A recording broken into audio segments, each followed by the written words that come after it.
इस तरीक़े से उसका यहाँ आना अनवरत जारी रहा। लेकिन इस पंडा डोंगर के बारे से यहाँ के ग्रामवासियों या क्षेत्रवासियों को पता नहीं था। सन 2004 में 22 तारीख 2004 में है, ये मैं थोड़ा सा भूल रहा हूँ, लेकिन 22 तारीख का समय था और 2004 में यहाँ पर रात्रि विश्राम के दौरान उन्हें पता चलता है। यहाँ के अद्भुत शक्तियाँ जो है सपने में उनको संदेश देते हैं कि हमारा जो यहाँ हमारा कोई जानना मानना नहीं हो रहा है। का बीहड़ डोंगर था, अस्त व्यस्त था। ये जहाँ पर हम लोग मंच के रूप में बैठे हुए हैं, यहाँ पर एकदम वीराने था, उजाड़ था पूरा। बहुत सारे यहाँ पेड़ पौधे, कटीली झाड़ियाँ हुआ करता था। लेकिन उन्होंने सपने के आधार पे लोगों से पूछा कि छुही के इस दक्षिण भाग में ऐसा कोई डोंगर है क्या? तो बोले, छुही वाले कहे कि भाई यहाँ तो डोंगरों की कमी नहीं है, पहाड़ों की कोई कमी नहीं है, आप कौन से डोंगर की बात कर रहे हैं? उत्तर में देखो तो डोंगर, दक्षिण में देखो तो डोंगर, अने बहुत सारा डोंगर है, आप कौन से डोंगर की बात कर रहे हैं दादा? तो उन्होंने कहा, मैं कोई किसी डोंगर की बात नहीं कर रहा हूँ, मेरे को पश्चिम भाग में, पश्चिम दिशा में मेरे को पता चला है कि एक डोंगर है और उस डोंगर में बहुत अद्भुत शक्तियाँ हैं और वहाँ हमको जाना है। तो लोगों ने कहा कि हो सकता है पंडा डोंगर होगा। पहले से ही इसको पंडा डोंगर के नाम से जाना जाता रहा, लेकिन यहाँ कोई शक्तियों का गढ़ है और पेन गढ़िया है, ये इनको पता नहीं था। फिर उसके बाद दादाजी सामने आगे आगे आए और पीछे पीछे ग्रामवासी। 2 नारियल पकड़े अपने ही पास से, दादाजी नारियल रखा और सीधा आया। और सीधा अब जिस रास्ते से अभी आप घुसे हैं इस डोंगर में, उसी रास्ते से दादाजी आगे आगे आए। उजाड़ था, जितने भी यहाँ का खरपतवार रहा, उन खरपतवारों को हटाते हटाते हटाते ये जहाँ अभी सभा लगा है, इस सभा तक के पहुँचे। और इस सभा से और बैठने के बाद पता करते हैं कि शक्ति का स्थान कहाँ पर है।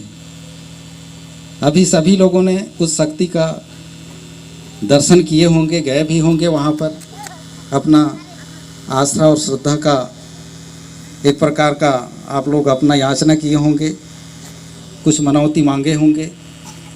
तो वो जगह वहीं पर गए और जाने के बाद नारियल तोड़े और बताए कि यही वो स्थान है जहाँ शक्तियों का जमावड़ा है और साक्षात यहाँ दूधनाग और दूधनागिन का वास है। और अभी भी वो जो 2 दूध नागिन है वो देखने को मिल जाता है, निकलता भी है, दूध भी पीती है। और मैंने अपने आँखों से स्वयं दर्शन किया है मैंने। और उस नाग और नागिन कभी कभी निकलते हैं, हर हमेशा तो नहीं निकलते, लेकिन देखने का अवसर बिल्कुल प्राप्त होता है। एक संजोग होता है, जिसका भाग्य और किस्मत होता है उसको अवश्य मिलता है। लेकिन मैंने अपने आँखों से उसको देखा है। इस तरीक़े से उनका एक बहुत बड़ा खोज रहा और इस खोज के हिसाब से यहाँ के ग्रामवासियों या क्षेत्रवासियों का ये विचार था, जब दादाजी यहाँ आसपेन हुए, लिंगोवास हुए, तो लोगों का एक प्रकार का श्रद्धा था कि दादाजी के समाधि यानी जहाँ पर उसको कफन दफन किया गया है, वहाँ से मिट्टी ला करके यहाँ पर एक उसका समाधि स्थल बनाएंगे ऐसे करके। और वहाँ से लाया गया, वहाँ से मिट्टी ला करके यहाँ पर समाधि स्थल पर का निर्माण किया गया। और निर्माण करने के बाद 28 जनवरी 2021 को उसका यहाँ पर श्रद्धांजलि अर्पित करते हुए यहाँ एक प्रकार के राष्ट्रीय वो सभी लोग यहाँ पर आकर के उस प्रथम मेला का उद्घाटन किए। साथ में हमारे टुंडा मुंडा कुंडा 52 लाख वनस्पति 1.25 लाख झाड़ी के ज्ञाता तिरुमलाल अधर्मी अनार्य जेलुंगु भी रहे, हमारे नारायणी काका भी रहे।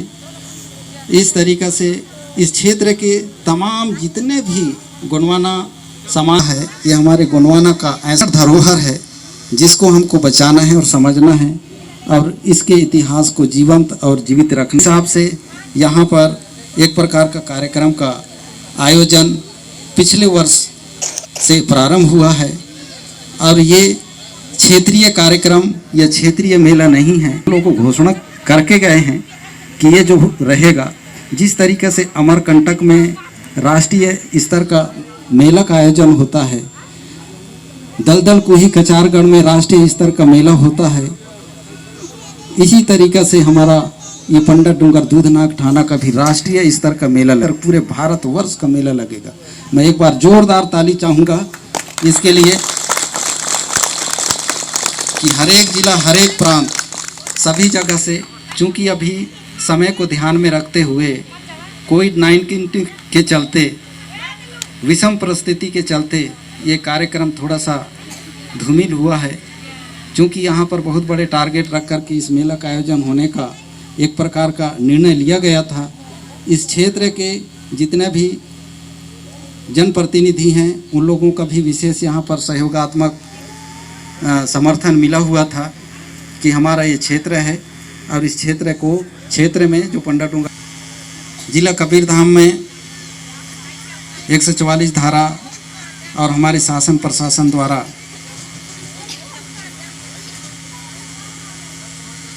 संख्या और भीड़ में सावधानी बरतने के लिए निर्देश जारी हुआ। इस कारण से ये जो कार्यक्रम है थोड़ा सा सूक्ष्म रूप में हुआ, छोटे रूप में हो रहा है, लेकिन जो भी है, जैसा भी है, मेला का आयोजन हुआ है। हम इसको मेला ही समझते हैं, ये छोटा मेला नहीं, बहुत बड़ा मेला है।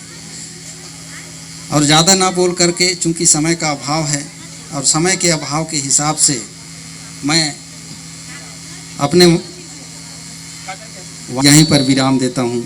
सजोर पेंता पेंता सेवा सेवा सगा पेंता सेवा सेवा बावनगढ़ की 52 शक्तियों ता सेवा सेवा 57 प्रज्ञा की देवी देवताओं ता सेवा सेवा 33 कोट की देवी देवताओं ता सेवा सेवा पंडा डूंगर के दूध नागिन ता सेवा सेवा यहाँ के लटाधारी चिमटाधारी भूरा बाबा ता सेवा सेवा जिम्मेदारी दाई ता सेवा कली कंकालीन माता ता